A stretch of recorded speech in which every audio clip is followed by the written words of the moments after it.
بسم الله الرحمن الرحيم. أهلا وسهلا بكم في حلقة جديدة من حلقات حكاوي السحور من مبادرة لغة إفريقية.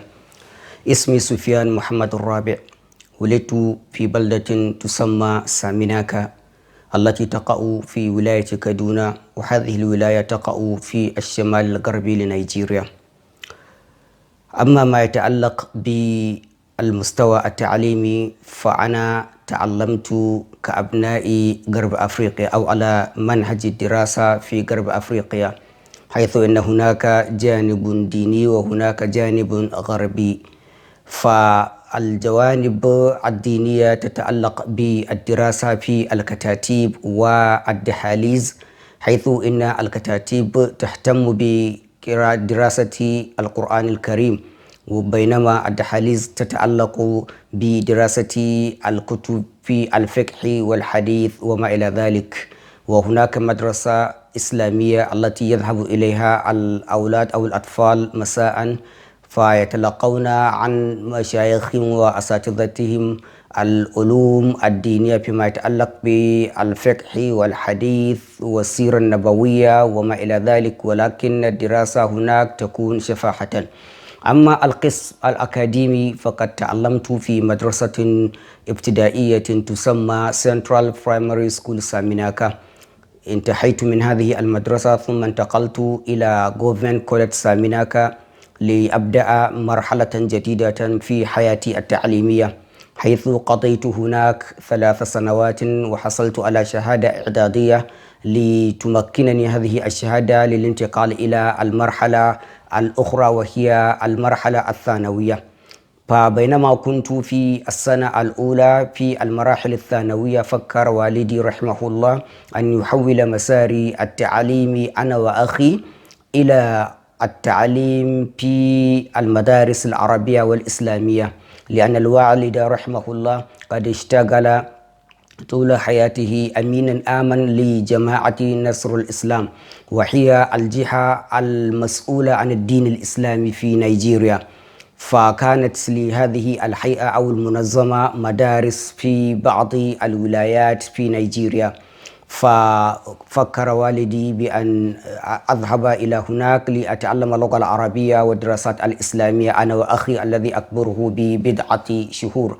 فلم يكن والدي مقتنعا بالمستوى العلمي بالنسبة لي وأخي في المدارس الإنجليزية، وذهبت إلى والدتي أشكو لها هذا القرار، وكنت أعلم قبلها بأنها لن تستطيع أن تغير أي شيء، لأن كلمة الرجل أو كلمة الوالد في غرب أفريقيا قوية جدا، لا يمكن أن تزيل أو تزحزح بأي طرق من الطرق. فلما أبديت لها رغبتي في الاستمرار في المدارس الإنجليزية، قالت لي نادتني باسم تناديني به، لأن الأمهات طبيعة لا يمكن لأي أم أن تنادي باسم ابنها الأول والثاني وحتى الثالث، ولكن الأمور تغيرت الآن. فنادتني باسم الذي تناديني به، فقالت لي ألا تحب أن تتعلم لغة نزل بها القرآن الكريم؟ ألا تريد أن تتعلم لغة يتحدث بها النبي عليه الصلاة والسلام؟ ألا تريد أن تتعلم لغة سنتحدث بها في الجنة يوم القيامة؟ فقلت لها نعم. فقالت لي بكل ثقة أنت بإذن الله ستوفق، ولقنت إلي بعض الكلمات العربية التي تعلمتها في المدرسة التي تذهب إليها يوميا. بعد ذلك بدأت مرحلة جديدة في مدرسة تسمى كلية الدراسات العربية لجماعة نصر الإسلام في زاريا، تسمى باللغة الإنجليزية جماعة College of Arabic Studies زاريا. وما بين ساميناكا بلدتي مسقط رأسي وما بين زاريا المسافة التي بين البلدين قد تكون كما بين القاهرة وإسكندرية هنا في مصر. وبعد أن قضيت فترة من الزمن في تلك الكلية لم أستطيع أن أفهم أي شيء لأنني حديث العهد باللغة العربية، والمواد تدرس باللغة العربية، نعم بالهوسة، ولكن هي تدرس باللغة العربية، والكتابة تكون بغير حركات ولا أشكال. فمن الصعوبة بمكان لمثلي في تلك الفترة أن يقرأ. حتى أنا تحديت أحدا الذي لقيته بأن لا يوجد أحد في العالم يستطيع أن يقرأ شيئا أو يقرأ نصا بدون حركات، لأننا نقرأ في الكتاتيب وفي الدحاليز وفي المدارس الإسلامية كل المواد، هل هو قرآن أو حديث أو فقه أو سيرة أو توحيد، كل هذه الكتب المنوطة بها هذه المواد كانت محركة ومشكلة، يسهل عليك أن تقرأ، ولكن النص العربي بدون الحركات والأشكال هذا مما أراه مستحيلا في تلك الفترة.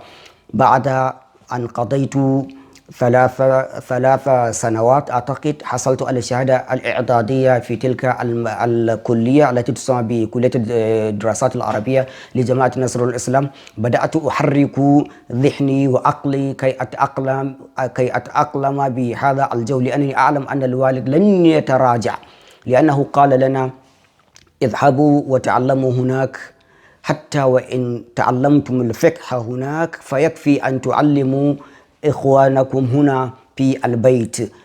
هذا هو ما قال لنا، فليس هناك تراجع في هذا. وبعد أن انتهيت من المدرسة أو من المرحلة الإعدادية دخلت مرحلة أخرى وهي المرحلة الثانوية، انتهيت، وبعد ذلك التحقت بكلية أخرى وهي تسمى كلية التربية الإسلامية في بلدة تسمى كورة، وهي قريبة جدا لمدينة كانو المشهورة والمعروفة في غرب أفريقيا وفي نيجيريا خاصة. فهذه المدرسة كانت مؤسسة من قبل مكتب منظمة الدعوة الإسلامية مكتب السودان، فكثير من أساتذة تلك الكلية من السودان. فهناك حصلت على شهادة الدبلوم حيث تعلمت اللغة العربية بعد ما تعلمت في الثانوية، وتعلمت الدراسات الإسلامية والدعوة الإسلامية والتربية الإسلامية واللغة الإنجليزية، ثم لغة الهوسة والترجمة بين اللغة العربية إلى لغة الهوسة وإلى اللغة الإنجليزية. وبعد هذه الفترة حصلت على شهادة الدبلوم في اللغة العربية والدراسات العربية والتربية الإسلامية. هذه الشهادة تمكنني من أن أكون مدرسا. بعد ذلك حاولت أن أسافر إلى السودان لعلاقة هذه الكلية التي أدرس فيها بالسودان. حاولت أنا وصاحبي، لكن باءت المحاولة بالفشل، فحاولت أن أذهب إلى مصر، فدخلت الامتحان مرتين لألتحق بالأزهر الشريف ككل أبناء نيجيريا وغرب أفريقيا وأفريقيا بل والعالم كله. لكن في المرحلة الأولى كانت هي تجربة هي الأولى من نوعها، لم أوفق، ولكن في التجربة الثانية كنت قريبا جدا جدا جدا جدا من الحصول على المنحة الأزهرية، ولكن بعد الامتحان هناك من امتحنوا بعدنا فحصلوا على النتائج التي زادت أحضر إلى مصر والتحق بالأزهر الشريف على نفقتي الخاصة. هذا هو ما حصل، واستعدت وحصلت على التأشيرة وقطعت التذكرة وفعلت كل ما ينبغي علي أن أعمل حتى وصلت إلى مطار القاهرة. فلا أنسى كان يوم الاثنين، فكنت مسرورا جدا وابتسم في وجهي ضابط الشرطة في المطار، فكنت مسرورا جدا ودخلت مصر آمنا لأنها بلد آمنة. وبدأت الدراسة في الأزهر الشريف. التحقت بكلية اللغة العربية بالقاهرة من 2007 إلى 2011.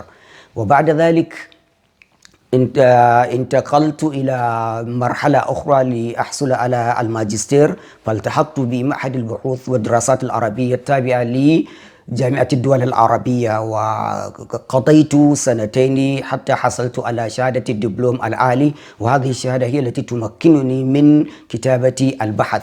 وبعد اجتياز هذه الفترة كتبت رسالتي التي أعددتها، وهي الأولى من نوعها بالنسبة لي أن أكتب رسالة، فقد تعبت كثيرا وكطبيعة كل الباحثين. وعنوانها المرجعية الثقافية في ديوان خلاصة الإسرينيات للشاعر إبراهيم أحمد مقري. هو شاعر نيجيري، بل وهو أكاديمي، شاعر وعالم ومتفنن. فكتب ديوانا جمع فيه حوالي 6 أو 7 دواوين، فسمى هذا الديوان خلاصة الإسرينيات لأنه. وبعد ذلك متى وصلت إلى مصر؟ نعم، وصلت إلى مصر 2007 كما قلت سابقا. أما علاقتي بالمصريين فهي علاقة طيبة جدا، يعني علاقتي بهم جعلتني أتأقلم بمصر وأتكيف أجواءها، وهذا من طبيعة المصريين، هذا لا ضير فيه ولا غبار. أما عن السلبيات، فكل مجتمع من المجتمعات في العالم يوجد صالح وطالح، يعني هناك صالح وهناك فاسد، ولكن لا يمكن أن أرمي المصريين بالسلبية. وهذا لا يعني أن السلبية خالية منهم، ولكن السلبية التي أراها سلبية قبل أن أتأقلم بها هي المجاملة، وفي ظاهرها عيب، ولكن في داخلها شيء جميل، لأنها تعتبر من التسلية. فإن الإنسان يمزح معك أو يمازحك بشيء وهو لا يقصد بذلك حقيقة. فقد يرى كثير من الناس بأن المجاملة ظاهرة سلبية. نعم، قبل ذلك كنت أرى أنها ظاهرة سلبية، ولكن بعد ذلك تعلمت بأنها ظاهرة إيجابية. ولكن المشكلة عندما تتعود بهذه العادة فإنها تجعلك في الهاوية. أما إيجابية المصريين فهي لا تعد ولا تحصى. سأحكي لحضراتكم قصة حقيقية حدثت في أقل شهور، أعتقد يعني أقل من سنة حدثت. ذهبنا إلى مؤسسة علمية هنا في مصر كي نسجل أسماءنا لندرس شيئا. فعندما ذهبنا إلى هناك فكان هناك فرق بالنسبة للرسوم بين المصريين والأجانب. فلما ذهبنا فالأجانب يدفعون الرسوم بالدولارات، أما المصريون فيدفعون بالجنيهات. فقال لنا المسؤول: فأنتم ستدفعون بالدولارات. فقلنا: وكيف؟ فقال: أنتم أجانب. فقلنا: ألم تسمع يا أستاذنا بأن الرئيس عبد الفتاح السيسي أوصى بالأفارقة؟ أوصاكم بالأفارقة، ولماذا تميزون بين الأفريقي والمصري؟ فتبسم ضاحكا فقال: سأقول لكم شيئا، إذا أردتم أن تدفعوا الآن فلا بد أن تدفعوا بالدولار، ولكن سأقول لكم: تعالوا يوم كذا واذهبوا إلى مكتب فلان في هناك وكلموه، إنه سيكتب ورقة التي تجعلكم تدفعون مثل كل المصريين. وهذا هو ما حدث. فذهبنا إلى هذا الأستاذ في مكتبه وكتب، ثم أمضينا لندفع في الخزينة. والفلوس التي كانت موجودة معنا لن تكفي، لأن هناك بعض من الدولارات وهناك بعض من الجنيهات. فقال لنا مسؤول الخزينة: أنا سأدفع لكم، وعندما تأتون للدراسة ستدفعون الباقي لي وليس لي الخزينة.